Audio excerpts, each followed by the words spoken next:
everyone, welcome to episode 3 of SIFTD HQ, our brand new show that's a variety show and anything but a podcast. We got a couple curveballs in the show this week.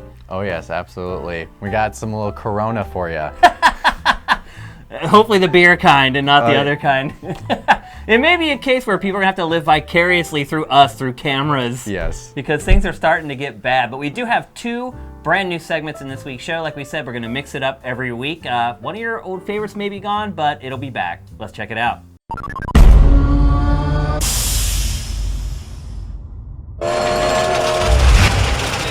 Hi, I'm Shane Satterfield for SIFTD News. Welcome to the 6 biggest stories in gaming for the week ending March 10th, 2020. EA has been slow to release Star Wars games since it obtained the license, but that could be changing. Star Wars Project Maverick was spotted on the European PlayStation Store, and sleuths managed to snap screen grabs before it was taken down. It's believed to be under development by EA's new Motive studio. Rumors are swirling that it could be a smaller indie-style game, and based on the artwork, it could also be a dogfighting game. If reality is more your thing, Call of Duty Modern Warfare's Battle Royale mode is available now. Rumors have persisted about the mode for months, and this is one case where they were correct. The best news is that the option is free to play for everyone, even if you've never purchased the base game. Featuring 150 total players, full vehicle support, 2 modes, and 1 gigantic map, it could become the king of Battle Royale overnight. Find out for yourself, as it's available now for PC, PlayStation 4, and Xbox One. PlayStation 4 exclusive Ghost of Tsushima has been a bit of an enigma, but we finally received its release date. Existing without a hard date for years, it ended up being delayed from its first target, but now it will be slicing up your summer thanks to a June 26th touchdown. We once thought it might be canceled for PlayStation 4 and moved to PlayStation 5. That, however, has turned out to not be the case. When it comes to output, Naughty Dog is one of the worst developers in the industry, but when it comes to quality, few can compare. We've been waiting far too long for The Last of Us Part 2, and now perhaps we know why. The studio has signed a deal with HBO for a series based on the IP. The story will follow the plot from the first game, and the show is helmed by Chernobyl's Craig Mazin and written by Naughty Dog's Neil Druckmann. It's hard to imagine a better combination than that, so it appears that the series is in good hands. Due to the coronavirus outbreak, this past weekend there was a Mortal Kombat esports tournament without any spectators. That may seem like big news all on its own, but a brand new character was also announced. Spawn will be joining the roster of playable characters March 17th for Season Pass owners and March 24th for everyone else. Spawn has had a couple of his own games across the years, but he last appeared in Soul Calibur 2. Soul Calibur 2 goes back a long ways, but you have to go back way farther than that to understand our next story.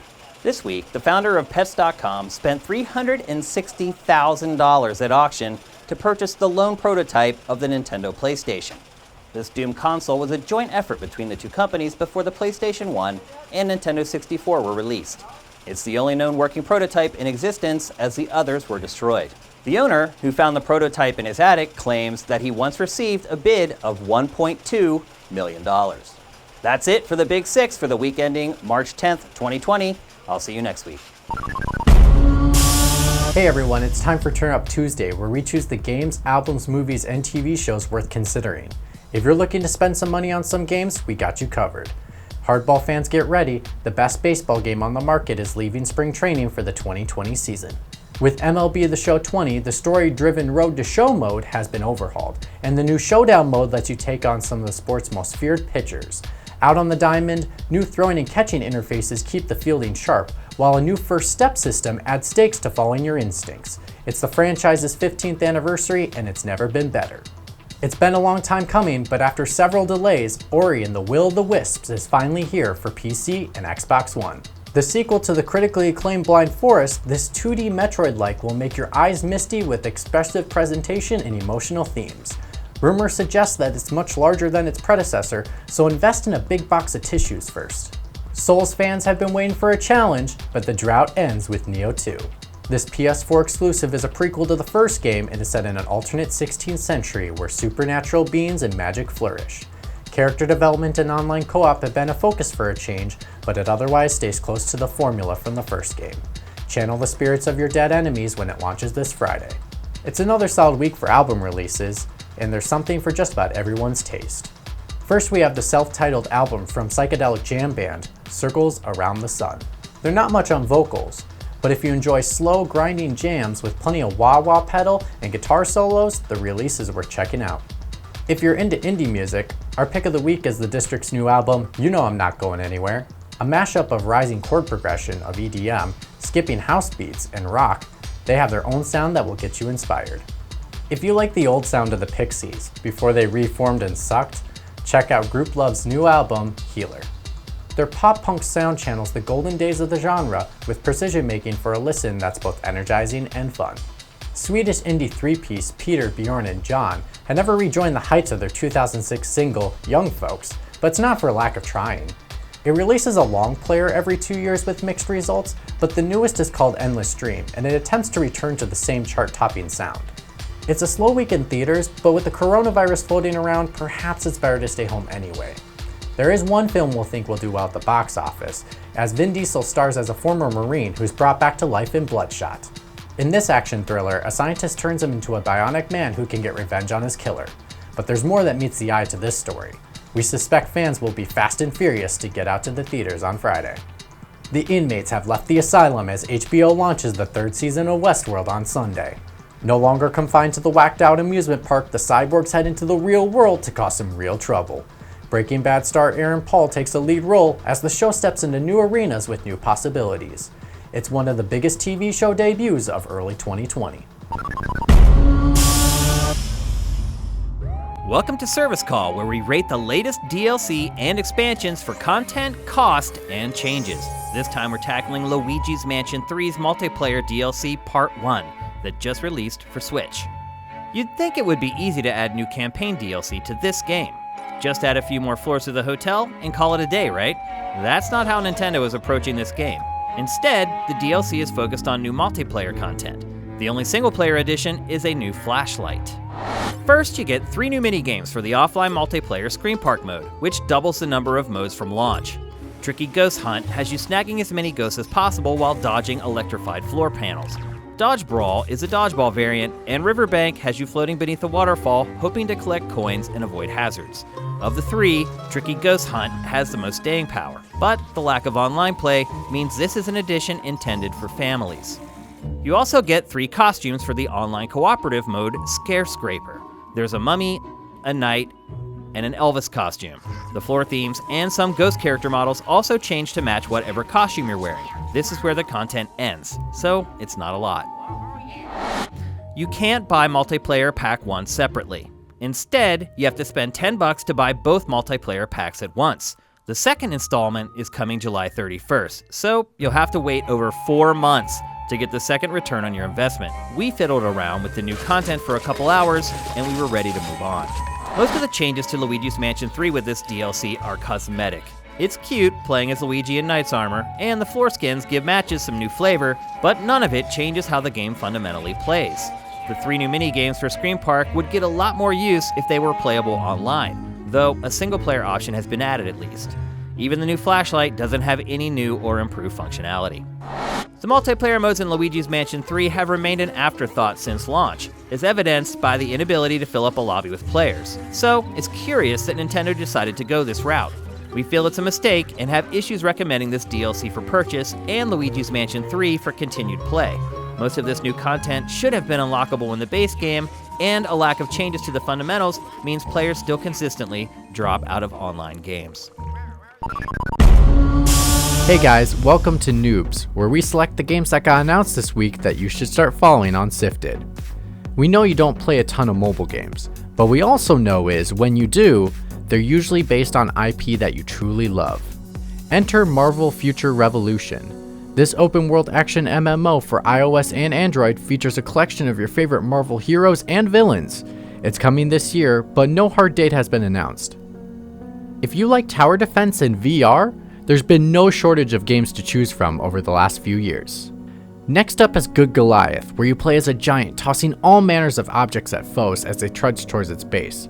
It's a funny game that'll have you laughing inside your HMD when it's released for PlayStation VR, Rift, and Steam this spring.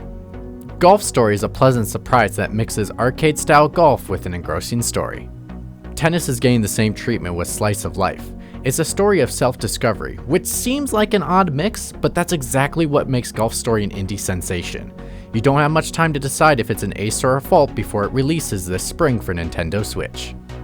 Amnesia is one of those horror games that's almost as scary for its poor presentation as its jump scares. Since then, the studio has picked up its game considerably, which is why we're extremely excited for Amnesia Rebirth. It's a direct sequel to The Dark Descent from 10 years ago and will feature a new character named Tassi. The studio's most recent work, Soma, is excellent, so we have high hopes for Rebirth as it launches for PC and PlayStation 4 this fall. Hi, and welcome to Shane's Shit List, where I find things that piss me off and I take them to task. Right now, my list is empty, but that's all about to change with the coronavirus. Coronavirus? Welcome to the list.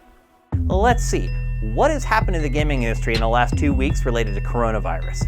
GDC was canceled, South by Southwest was canceled, eFanFest was canceled, the Taipei Game Show was canceled, countless esports events have been canceled, The Outer Worlds for Switch has been delayed, there are shortages for Switch hardware, you deprived us of a look at The Last of Us Part 2 at PAX East, you're probably going to deprive us of E3 2020 as well, you're probably going to screw with the launch of the PlayStation 5 and Xbox Series X.